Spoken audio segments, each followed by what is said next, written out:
Hi, வணக்கம். இன்றைக்கி நம்ம என்ன பேச போகிறோம் தெரியுமா? நம்ம வாழ்க்கையை பற்றி பேச போகிறோம். வாழ்க்கையை நான் போர் அடிக்க மாட்டேன், கவலைப்படாதீங்க. என் வாழ்க்கை லட்சியம் ரொம்ப பெருசு. அதை அடையிறதுக்கு என்ன வேணாலும் பண்ணலாம், தப்பு கிடையாது. ஆனால் நம்ம பக்கம் நேர்மை, நியாயம், உண்மை இருக்கணும். இருந்தால் நடக்கும். ஆனால் இந்த காலத்தில் அதெல்லாம் இருந்தால் முன்னேறவே முடியாது, வாழவே விட மாட்டாங்க.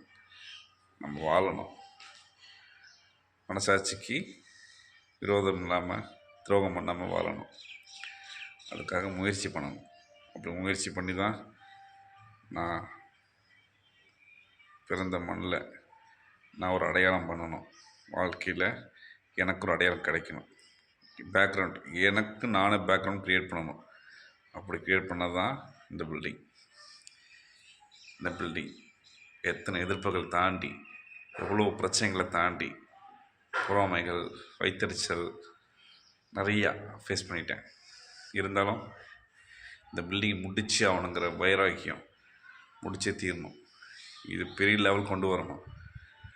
நம்மளை ஒருத்தர் எதிர்க்க தான் நம்ம மேலே வர முடியும். அந்த மாதிரி தான் இந்த பில்டிங்.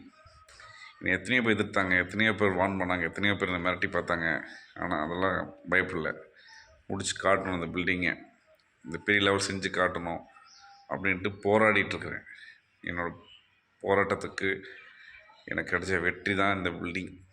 இந்த பில்டிங் நல்லபடியாக செஞ்சு முடிக்கணும். கூடிய விரைவில் இந்த வீட்டு புண்ணியர்ச்சனை பண்ண போகிறேன். அது எல்லாத்துக்கும் உங்களுக்கு தெரிவிக்கப்பேன். உங்களோட ஆசீர்வாதத்தோடு, அந்த ஆண்டவனோட துணையோட இந்த பில்டிங்கை சீக்கிரம் புண்ணியர்ச்சனை பண்ண போகிறேன். எங்கள் அப்பா தவறிட்டார்.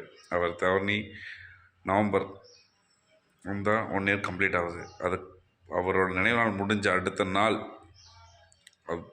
நாளில் இந்த பில்டிங்கோட புண்ணியர்ச்சனை நடக்கும், நடந்தே தீரும். இது ஆண்டவன் துணையோடு செஞ்சு முடிப்பேன்.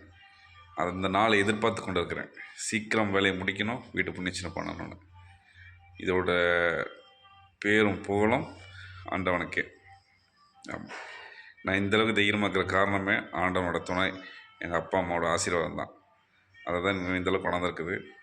எதாக இருந்தாலும் ஃபேஸ் பண்ணிக்கலாம், பார்த்துக்கலாம். அங்கே ஒரு தைரியம், தன்னம்பிக்கையை நான் சின்ன வயசுலேருந்து எனக்கு இருக்குது. அதுதான் இந்தளவுக்கு கொண்டாந்துருக்கு.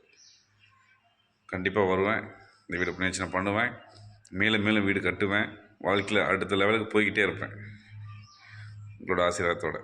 Okay, thank you.